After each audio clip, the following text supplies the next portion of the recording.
May natanggap tayong tawag mga kulungo. Tingnan natin, nahirapan daw sila. Ano kaya yun? Tingnan natin. May leak lang pala yung ball valve, yung sa outlet, kasama yung hose. Naku, pahirapan daw sila nito.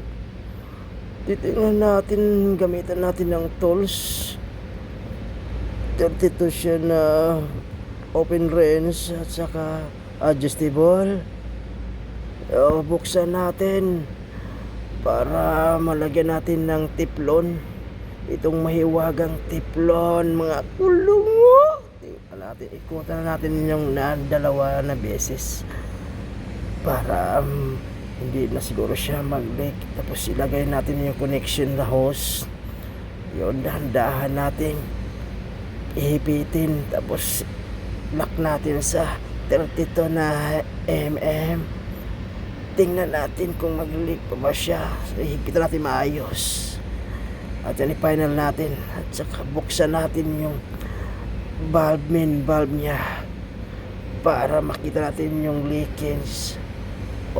Nandyan na, pasiritan na kulungo.